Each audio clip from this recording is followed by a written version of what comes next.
ribosomes and cytoskeleton. This is also another major cell organ present in eukaryotic cells and also prokaryotic cells. So actually ribosomes were first discovered by scientist George Pellade. Discovered by George Bellade. Actually, these ribosomes are granular structures. They are granular structures. Okay. Actually, ribosomes are granular structures present in eukaryotic and as well as prokaryotic cells. So, discovered by George Bellade, and they are a type of granular structures. Actually, these ribosomes, they are primitive cell organelles. They are called primitive cell organelle. Why this is called primitive cell organelle? It is present in almost all organisms, including eukaryotic and also prokaryotic cells. They are present not only in eukaryotic cells, also present in prokaryotic cells. So that these also present in primitive organisms like prokaryotes. As they are present in primitive organisms like prokaryotes, the cell organelle is considered as a primitive cell organelle. Similarly, ribosome is a membraneless cell organelle. Membraneless cell organelle. Okay. This is one of the membraneless cell organelle present in prokaryotes and eukaryotic cells. As it is present in almost all types of organisms, this is considered as universal cell organelle. Universal cell organelle. So, this is membraneless primitive cell organelle present in prokaryotes and as well as eukaryotic organisms. And ribosomes are membraneless cell organelles and universal. Okay. Actually, ribosomes are two types. Ribosomes are two types. One is 70S ribosomes. 70S ribosomes. And second one is 80S ribosomes. There are total two kinds of ribosomes in eukaryotic cell and in organisms. 70S ribosomes and 80S ribosomes. Okay. Actually, these 70S ribosomes, they are present in prokaryotic organisms. Prokaryotes, they are present in prokaryotes. And 80S ribosomes, they are present in eukaryotic cell organisms. Actually, 70S ribosomes are present in eukaryotes and prokaryotes. 70S ribosomes are present in eukaryotes and also prokaryotes. In eukaryotes, 70S ribosomes are present in chloroplast and mitochondria.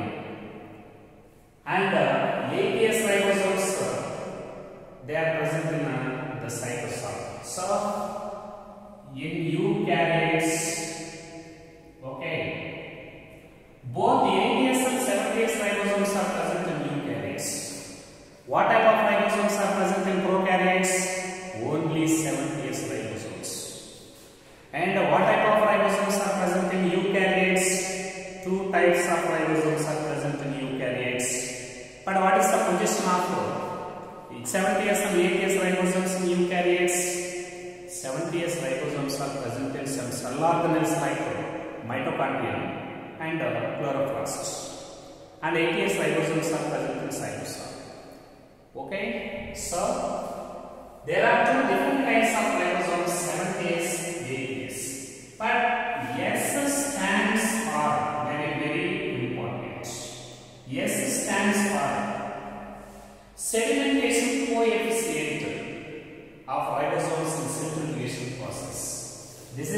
S stands for 70S, 70S, 80S. What is S?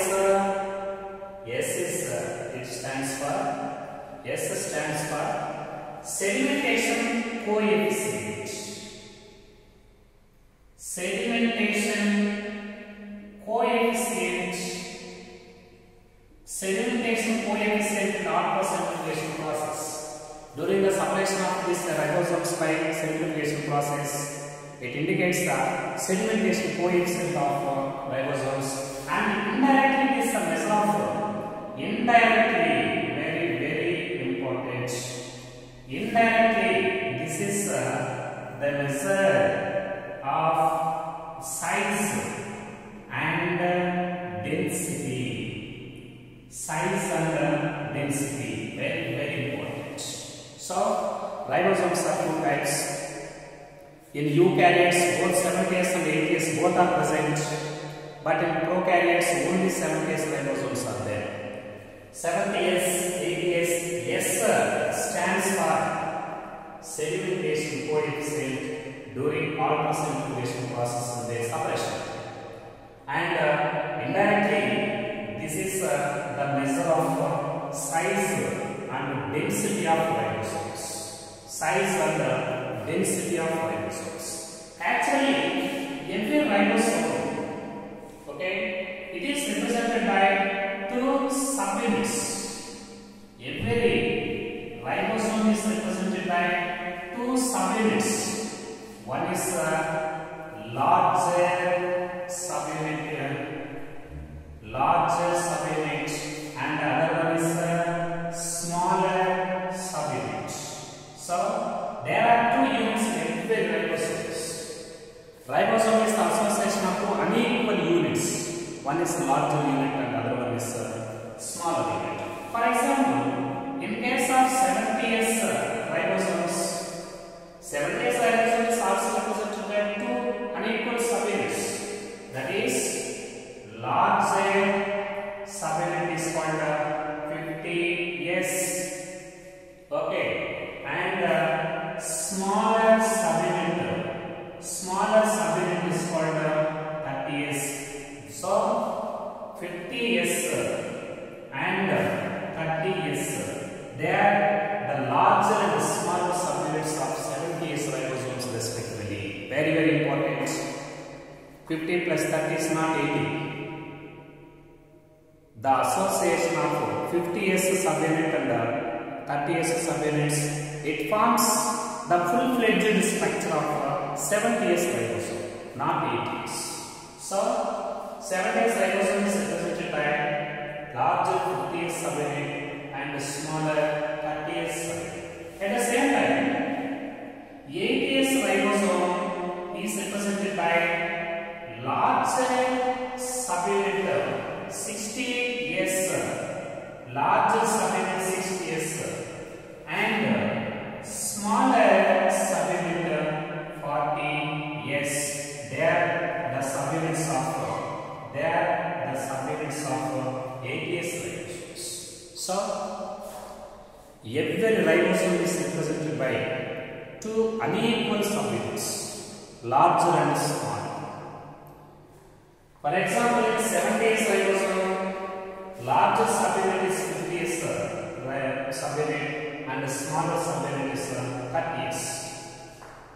At the same time, in 80S ribosome, larger subunit is 80S and the smaller subunit is 40S. For example, this is the smaller 70S ribosome.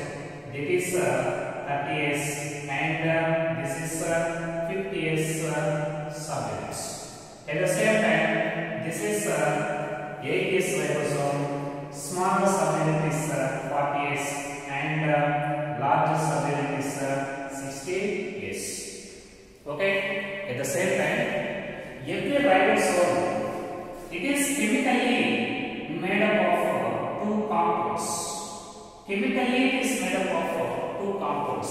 One is RNA plus proteins. RNA plus proteins. Due to presence of nucleic acid RNA and proteins.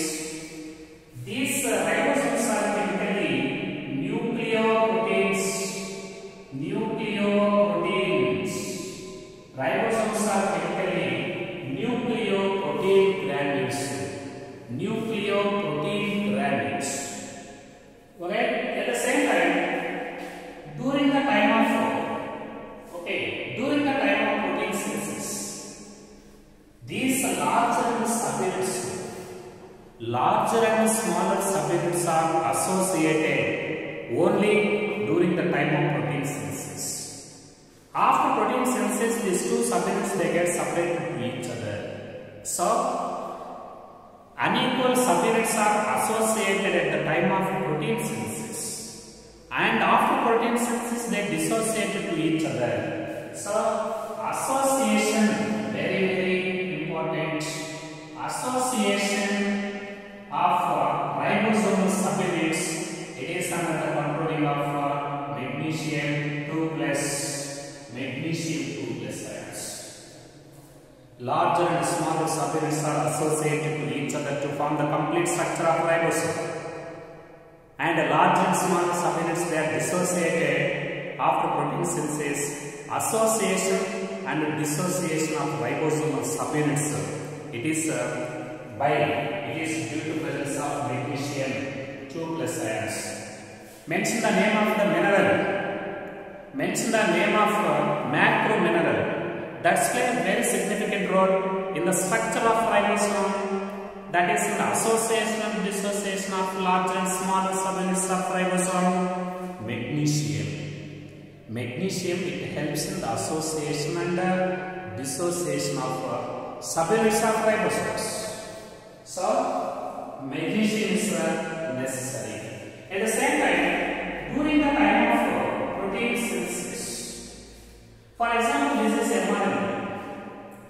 During the time of protein synthesis, many ribosomes they are attached with the mRNA, leading to the formation of a chain of ribosomes like this. A chain of ribosomes. You know, genetic information is present in mRNA. Such genetic information is copied to proteins by ribosomes.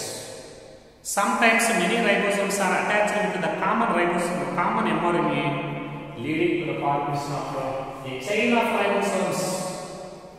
A group of ribosomes attached with the mRNA to form a chain. Such a chain of ribosomes is called polysomes. They are called polysomes. Also called polyribosomes. Polysomes are polyribosomes. These polysomes are polyribosomes. They play very significant role in protein synthesis. So, ribosome is the responsible cell organelle for protein synthesis.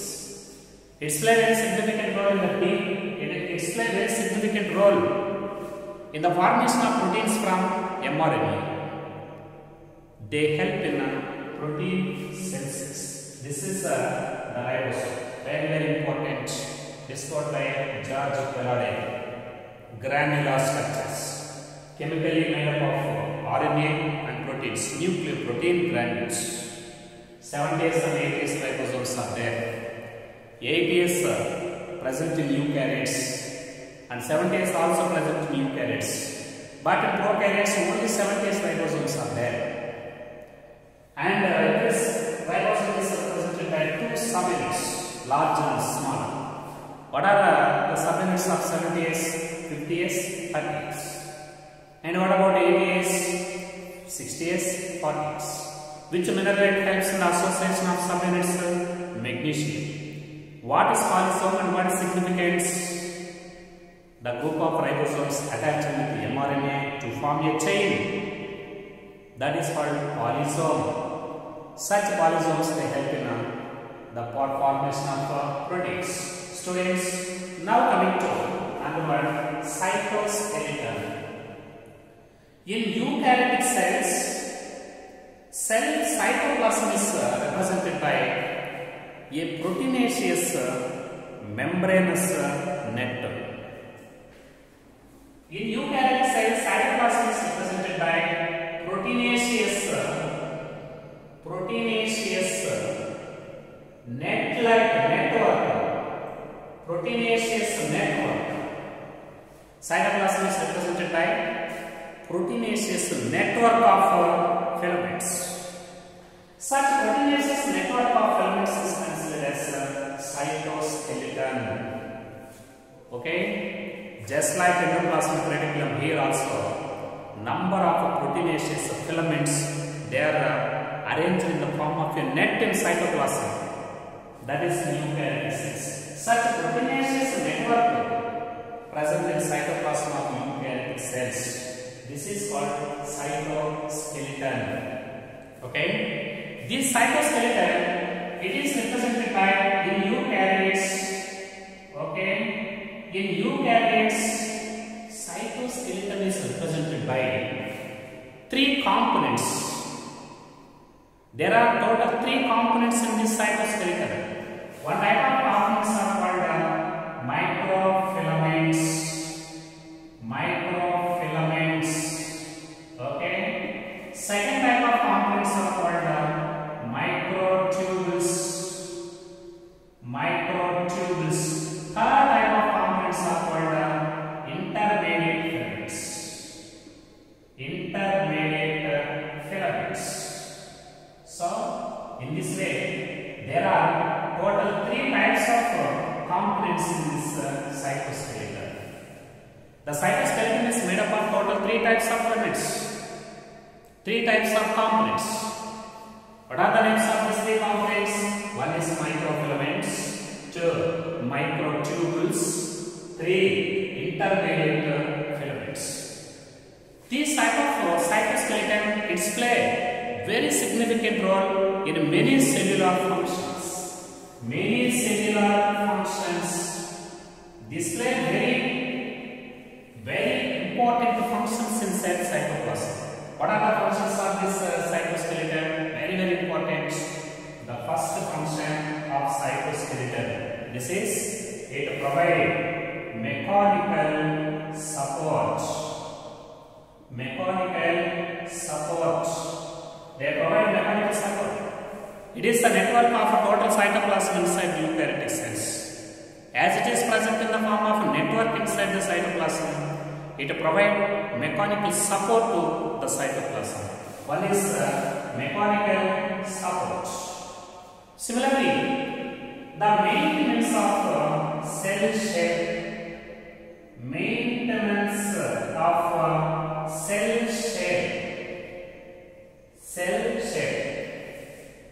This is it is also responsible for the maintenance of cell shape. It is perfect shell shape is maintained by this cytoskeleton. At the same time, it is also play very significant role in cell motility. Cell motility is also play very significant role in cell motility. At the same time, it is also play very significant role in signaling across the membrane. Signaling, very important. It helps in the signaling across the cell. It helps in the signaling across the cell. At the same time, this cytoskeleton, it is also play very significant role in intracellular transport. Very important. Intracellular transport. It can transfer the materials from one place to the next place, that is to target types inside the cytoplasm. Maintain cell shape, signaling across the cell, and also intracellular transport. And it is also play very significant role in this is karyokinesis. Karyo means nucleus. Karyokinesis. In the separational movement of chromosomes, it takes place by the cytoskeleton. You know, spindle apparatus is due to presence of cytoskeleton filaments. So they maintain many functions in plant cells, maintain many functions in eukaryotic cells.